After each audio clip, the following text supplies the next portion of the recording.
જય મુરલીધર, જય ઠાકર, જય દ્વારકાધીશ, મેરામણ આહિર. વરસાદની વાત કરી તો આપણે મે મહિનામાં વિડીયો મળ્યો હતો. તારીખ હતી 25/2025. ત્યારનો એ વિડીયો છે, એમાં કોઈ ફેરફાર થયો નથી. આપણે વાવણીની વાત કરી હતી એમાં. તો વાવણીની વાત કરી તો 22 તારીખથી 30 જૂન, 22 જૂનથી 30 જૂનમાં 80-85% વાવણી થઈ જશે. તો એમાં કદાચ 15% રહી જાય તો જુલાઈ 1 જુલાઈથી 8 જુલાઈમાં વાવણી તમામ વિસ્તારમાં થઈ જાય.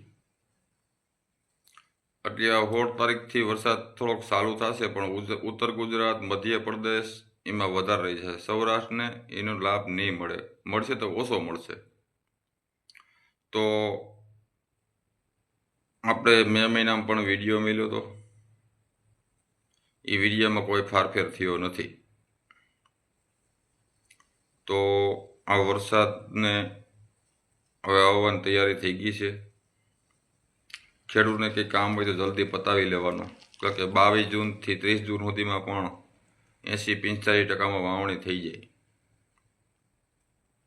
એમાં કોઈ બાકા ભરીએ તો 1 તારીખથી 8 જુલાઈ, 1 જુલાઈથી 8 જુલાઈમાં તમામ વિસ્તારમાં વાવણી થઈ જાય. આમ અત્યારે જે આ 22 જૂનથી ચાલુ થશે એ 30 જૂન, એમાં 3 ઇંચ 4 ઇંચ એવો વરસાદ પણ થશે. તો હવે વરસાદની તૈયારી છે, આવવાની તૈયારી થઈ ગઈ છે. તો ખેડૂતને વહેલું કામ પતાવવાનું છે.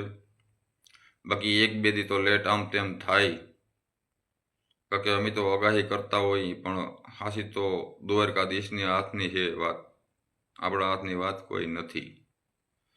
તો આ વધુમાં વધુ વિડીયો શેર કરજો અને ચેનલને લાઈક કરજો, સબસ્ક્રાઈબ કરજો અને ગ્રુપમાં શેર કરજો.